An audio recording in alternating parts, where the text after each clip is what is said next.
সকলোকে মই স্বাগতম জনাইছোঁ, য'ত আমি আপোনাক জ্যোতিষৰ সৈতে জড়িত আচৰিত গোপন কথা আৰু সমাধান কওঁ। আজি আমি লৈ আহিছোঁ মাৰ্চ মাহৰ ধনু ৰাশিৰ ফলাফল। প্ৰিয় দৰ্শক, প্ৰথমতে জানোৱা হওক এই মাহত আপোনাৰ ৰাশিত কোনকেইটা গ্ৰহ ক'ত গোচৰ কৰিছে। ইয়াৰ পিছত জানিবলৈ পাব যে আপোনাৰ এই মাহত কেৰিয়াৰ, অৰ্থনৈতিক, স্বাস্থ্য, প্ৰেম, বিবাহ, লগতে আপোনাৰ পৰিয়ালৰ আৰু প্ৰতিকাৰৰ বিষয়ে। গতিকে পলম নকৰি আহকচোন ভিডিঅ'টো আৰম্ভ কৰোঁ। বন্ধুসকল, সাধাৰণতে 2025 চনৰ মাৰ্চ মাহৰ ৰাশিফল অনুসৰি আপোনাৰ এই মাহত সাধাৰণতে আপোনাৰ বাবে মিশ্ৰিত ফলাফল দিব পাৰে। আপোনাৰ লগ্ন বা ৰাশিত প্ৰভু বৃহস্পতি পূৰ্বৰ মাহৰ দৰে ষষ্ঠ স্থানত থাকে, কিন্তু এই মাহত বৃহস্পতি চন্দ্ৰ নক্ষত্ৰত থাকিব। চন্দ্ৰ আপোনাৰ অষ্টম ঘৰত প্ৰভু, গতিকে বৃহস্পতিৰ পৰা বিশেষ অনুকূলতা আশা কৰা উচিত নহয়। শনি তৃতীয় স্থানত থকাৰ বাবে সাধাৰণতে আপোনাৰ অনুকূল হ'ব বিচাৰিব। মাহৰ প্ৰথমাৰ্ধত সূৰ্যই অনুকূল ফলাফল দিব পাৰে আৰু দ্বিতীয়াৰ্ধত দুৰ্বল ফলাফল দিব পাৰে। এই মাহত মংগল গ্ৰহৰ অৱস্থা বৰ ভাল নহয়। বুধৰ অৱস্থান দুৰ্বল হৈ পৰাৰ পিছতো কিছুমান বিষয়ত ই অনুকূল হ'ব। এনে পৰিস্থিতিত আমি বুধ গ্ৰহৰ পৰা মিশ্ৰিত ফলাফল আশা কৰিব পাৰোঁ। সাধাৰণতে শুক্ৰ গ্ৰহটোৱে এই মাহত আপোনাক অনুকূল ফলাফল দিবলৈ চেষ্টা কৰিছে, গতিকে ৰাহু কেতুৰ পৰা সামঞ্জস্যতা আশা কৰা উচিত নহয়। এইদৰে আমি ক'ব পাৰোঁ যে মাৰ্চ মাহে আপোনাৰ বাবে মিশ্ৰিত ফলাফল দিব। এই মাহে কিছুমান ক্ষেত্ৰত ভাল ফলাফল দিব পাৰে আৰু কোনো ক্ষেত্ৰত দুৰ্বল ফলাফল দিব পাৰে।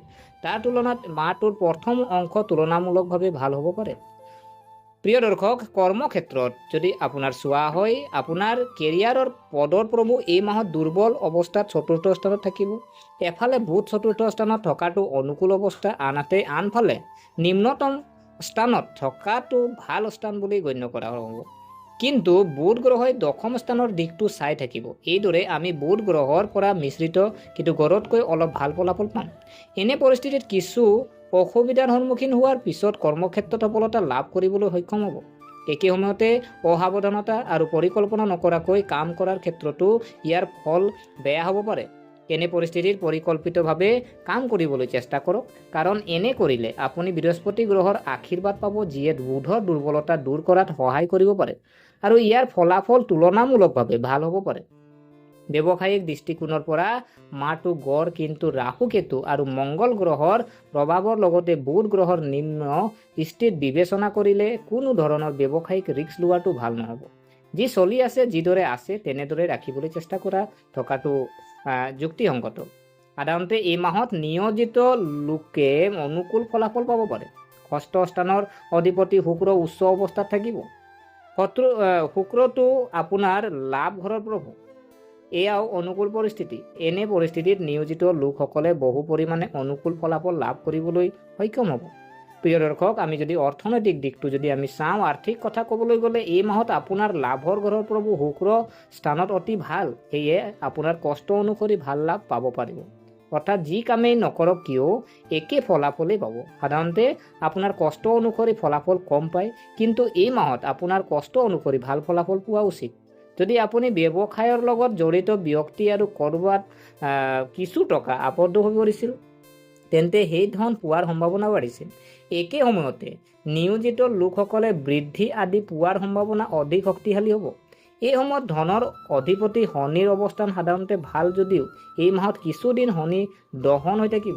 অনুকূল কথাটো হ'ব যে এই মাহত শনি বৃহস্পতিত নক্ষত্ৰ মণ্ডলত থাকিব আৰু বৃহস্পতি ধন সম্পত্তিৰ বাবে দায়বদ্ধ গ্ৰহ হোৱাৰ লগতে আপোনাৰ লগ্ন বা ৰাশিৰ অধিপতি হ'ব। গতিকে বৃহস্পতি গ্ৰহ আপোনাৰ বাবে ধন সঞ্চয়ত সহায়ক হ'ব। একে সময়তে সঞ্চিত ধন সুৰক্ষিত ৰখাত বৃহস্পতিও সহায়ক হ'ব। অৰ্থাৎ এই মাহত আপোনাৰ আয় সাধাৰণতে ভাল দেখা গৈছে আৰু সেই ভাল আয়ৰ এটা বৃহৎ অংশ আপুনি সঞ্চয় কৰিবলৈ সক্ষম হ'ব। যদি আপুনি ধন সঞ্চয় কৰিবলৈ চেষ্টা কৰক, অৱশ্যে মাহটোৰ প্ৰথমাৰ্ধত এনে পৰিস্থিতিত অধিক বিৰাজ কৰিব। মাহৰ শেষ দিনবোৰত শনি গ্ৰহৰ অৱস্থান সলনি হ'লে কিছু খৰচো হ'ব পাৰে। এইদৰে এই মাহত অৰ্থাৎ 2025 চনৰ মাৰ্চ মাহত আপুনি বিত্তীয় বিষয়ত গড়তকৈ ভাল ফলাফল পাব পাৰে। লাভ আৰু সঞ্চয়ৰ দৃষ্টিকোণৰ পৰা মাহটোৰ বেছিভাগ সময় ভাল। মাহৰ শেষত সঞ্চয় কৰাৰ ধন খৰচ হ'ব পাৰে, যদিও এই ব্যয় বিনিয়োগৰ বাবে হয়। অৰ্থাৎ সাধাৰণতে আমি মাৰ্চ মাহটো অৰ্থনৈতিক দিশত আৰু বহু পৰিমাণে অনুকূল বুলি ক'ব পাৰোঁ। প্ৰিয় দৰ্শক, আমি যদি স্বাস্থ্যৰ বিষয়ে যদি চোৱা হয়, আজি 2025 চনৰ মাৰ্চ মাহৰ ৰাশিফল অনুসৰি শাস্ত্ৰৰ দৃষ্টিকোণৰ পৰা মাৰ্চ মাহে কিছুমান ক্ষেত্ৰত দুৰ্বল ফলাফল দিব পাৰে। আপোনাৰ লগ্ন বা ৰাশিৰ শাসক গ্ৰহ বৃহস্পতি ষষ্ঠ স্থানত থাকিব আৰু ষষ্ঠ স্থানত বৃহস্পতিৰ গোচৰত সাধাৰণতে ভাল বুলি গণ্য কৰা নহয়। তাৰ ওপৰত বৃহস্পতি অষ্টম স্থানৰ অধিপতি চন্দ্ৰ নক্ষত্ৰ মণ্ডলত থাকিব। এইটোকো অনুকূল পৰিস্থিতি বুলি কোৱা নহ'ব। গতিকে এই মাহত স্বাস্থ্যৰ প্ৰতি সচেতন হোৱাটো অতি প্ৰয়োজনীয় হ'ব। বিশেষকৈ যিসকল জাতক জাতিকাৰ ইতিমধ্যে কোনো ধৰণৰ স্বাস্থ্যজনিত সমস্যা আছে, তেওঁলোকৰ স্বাস্থ্যৰ বিশেষ যত্ন লোৱাটো তেওঁলোকৰ বাবে গুৰুত্বপূৰ্ণ হ'ব। এই মাহত মংগল গ্ৰহৰ সপ্তম দিশটো আপোনাৰ প্ৰথম ঘৰত হ'ব। ইয়াৰ ফলত শৰীৰত আঘাত আৰু আচুৰৰ পৰিস্থিতিৰ সৃষ্টি হ'ব পাৰে। এনে পৰিস্থিতিত আঘাত পোৱাৰ পৰা নিজকে ৰক্ষা কৰিব লাগিব। নিজে গাড়ী চলালে অতি সাৱধানে আৰু নিয়ন্ত্ৰিত গতিৰে গাড়ী চলাব লাগিব। যিমান পাৰি কম ভ্ৰমণ কৰিবলৈ আপুনি কৰিলে ভাল হ'ব আৰু সম্ভৱ হ'লে ভাল গ্ৰহৰ অৱস্থান থকা চালকৰ সহায়ত আপুনি ভ্ৰমণলৈ গ'লে তেতিয়া ফলাফল ভাল হ'ব পাৰে। অৱশ্যে ভ্ৰমণৰ পৰা আঁতৰি থকাটোৱে প্ৰথম প্ৰয়াস হ'ব লাগে। স্বাস্থ্যৰ কাৰক সূৰ্য এই মাহৰ প্ৰথম খণ্ডত তৃতীয় স্থানত থাকিব, যিটো সাধাৰণতে আপোনাৰ স্বাস্থ্য সুৰক্ষাত আপোনাৰ বাবে সহায়ক হ'ব। কিন্তু মাহৰ দ্বিতীয় অংশত সূৰ্য চতুৰ্থ স্থানত যাব আৰু স্বাস্থ্যৰ ক্ষেত্ৰত কোনো ধৰণৰ সহায় আগবঢ়াব নোৱাৰিব। কিন্তু যদি কাৰোবাৰ ইতিমধ্যে হৃদযন্ত্ৰৰ সৈতে জড়িত কোনো সমস্যা আছে, তেন্তে তেওঁলোককো কিছু অসুবিধা দিব পাৰে। অৰ্থাৎ এনে লোকে নিজৰ স্বাস্থ্যৰ প্ৰতি অধিক সচেতন হোৱাৰ প্ৰয়োজন হ'ব পাৰে। মই যিটো ক'ব বিচাৰিছোঁ যে সেয়া হ'ল মাৰ্চ মাহটো স্বাস্থ্যৰ বাবে অলপ দুৰ্বল। এনে পৰিস্থিতিত সচেতন হওক, উপযুক্ত আহাৰ গ্ৰহণ কৰক, উপযুক্ত জীৱনশৈলী গ্ৰহণ কৰক আৰু অষ্টম স্থানৰ সৈতে বৰ্ধক বা ৰাশিৰ বৃহস্পতি সম্পৰ্ক বিবেচনা কৰি যোগ ব্যায়াম আদি গ্ৰহণ কৰাটো বুদ্ধিমানৰ কাম হ'ব। প্ৰিয় দৰ্শক, আমি যদি প্ৰেম আৰু বিবাহ যদি চোৱা হয় 2025 চনৰ মাৰ্চ মাহৰ ৰাশিফল অনুসৰি যদি আমি আপোনাৰ প্ৰেম সম্পৰ্কৰ কথা কওঁ, তেন্তে আপোনাৰ পঞ্চম ঘৰৰ প্ৰভু মংগল গ্ৰহৰ অৱস্থান এই মাহত বৰ অনুকূল নহয়। এনে পৰিস্থিতিত প্ৰেমৰ সম্পৰ্কত কিছু সমস্যা দেখা পোৱা যাব পাৰে আৰু শনি গ্ৰহ তৃতীয় দৰ্শনেও একেধৰণৰ কিবা এটা ইংগিত দিছে। শনি গ্ৰহৰ তৃতীয় দৰ্শনে প্ৰেমৰ সম্পৰ্কত নিস্তেজতা দিবলৈ অৰহ কাম কৰিছে, যদিও পঞ্চম একৰ অৱস্থান অনুসৰি ফলাফল ভাল আৰু দুৰ্বল হৈয়ে আছে।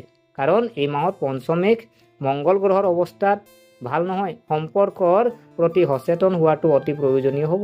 সৰু সৰু কথাবোৰ অগোচাল হৈ পৰাটো আমি বন্ধ কৰিব লাগিব, অন্যথা বিষয়টো তীব্ৰতৰ হৈ পৰিব আৰু সম্পৰ্ক নষ্ট কৰিব পাৰে।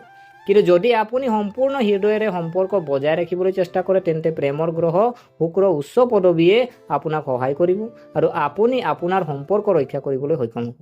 ইয়াৰ অৰ্থ হ'ল সম্পৰ্কত কিছু দুৰ্বলতা থাকিব পাৰে, কিন্তু যদি আপুনি আপোনাৰ সম্পৰ্কক সম্পূৰ্ণ হৃদয়েৰে বচাব বিচাৰে, তেন্তে আপোনাৰ সম্পৰ্ক সুৰক্ষিত হৈ থাকিব। যদি আমি বিবাহিত জীৱন অৰ্থাৎ দৈহিক সুখৰ কথা কওঁ, যদি এই ক্ষেত্ৰত এই মাহত সপ্তম প্ৰভুৰ অৱস্থান দুৰ্বল হোৱা আৰু সপ্তম স্থানত মংগল গ্ৰহৰ ওচৰত দুয়োটা পৰিস্থিতি ভাল নহয়। এই কাৰণতে বৈবাহিক জীৱনত কিছুমান সমস্যা দেখা পোৱা যাব পাৰে। পাৰস্পৰিক বিবাদৰ সম্ভাৱনাও আছে।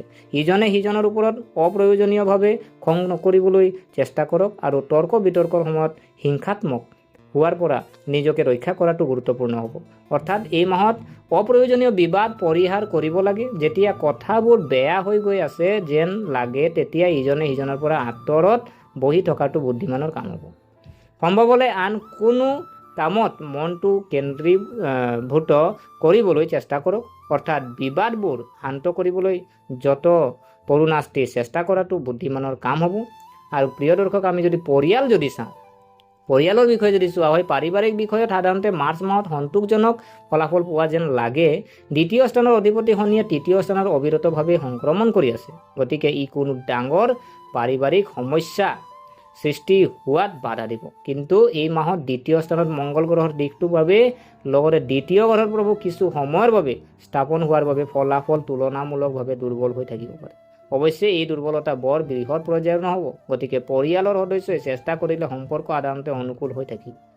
গাফিলতিৰ ক্ষেত্ৰত কিছুমান সদস্যৰ মাজত তৰ্ক বা মতানৈক্য দেখা যাব পাৰে। সাধাৰণতে এই মাহত ভাই ভনীৰ সৈতে সম্পৰ্ক গড় হিচাপতকৈ হোৱা যেন লাগে। আপোনাৰ আচৰণ অনুসৰি এই বিষয়ত ফলাফল পাই থাকিব। অৰ্থাৎ আপুনি আপোনাৰ আন ভাই ভনীৰ লগত যি ধৰণে আচৰণ কৰে তাৰ বিনিময়ত আপুনিও একেই আচৰণ দেখিব পাৰে। ঘৰত লগত জড়িত বিষয়ত ফলাফল মিশ্ৰিত হৈ থাকিব পাৰে। কিছুমান ক্ষেত্ৰত কিছুমান সমস্যা দেখা যাব যদিও শুক্ৰৰ অনুকূলতাই সমস্যাবোৰ দূৰ কৰাত সহায় কৰিব, কিন্তু তাৰ তুলনাত মাহৰ দ্বিতীয়াৰ্ধ ঘৰুৱা বিষয়ৰ লগত জড়িত বিষয়ৰ কিছু দুৰ্বল হ'ব পাৰে। আনহাতে প্ৰথম মাহ তুলনামূলকভাৱে ভাল হোৱাৰ যেন লাগে। প্ৰিয় দৰ্শক, আমি আপোনাৰ প্ৰতিকাৰ যদি কিছুমান কোৱা হয়, আটকজনক আপুনি ভোকাটোৰ লোকক আপোনাৰ সামৰ্থ্য অনুসৰি খাদ্য যোগান ধৰক। কন্যা পাৰিলে আপুনি কন্যাক পূজা কৰি ৰঙা মিঠাই খুৱাই আশীৰ্বাদ বিচাৰিব। আৰু হাঁফানি ৰোগক, যদি আপোনাৰ এজমা হাঁফানি এনেকৈ ৰোগৰ যদি আপোনাৰ আছে কাৰোবাৰ, তেতিয়া আপুনি ঔষধ কিনিবলৈ সহায় কৰক। গতিকে প্ৰিয় দৰ্শক, আশা কৰোঁ আপোনালোকে ভিডিঅ'টো চাই ভাল পালে। যদি এই ভিডিঅ' আপোনাৰ কিঞ্চিত মানুহ লাভান্বিত কৰিছে তেনেহ'লে লাইক কৰিব, শ্বেয়াৰ কৰিব আৰু আমাৰ চেনেলটো ছাবস্ক্ৰাইব কৰি উৎসাহিত কৰিব বুলি আশা ৰাখিলোঁ। পুনৰ লগ পোৱাৰ প্ৰতিশ্ৰুতিৰে আজিলৈ বিদায় মাগিলোঁ। ধন্যবাদ।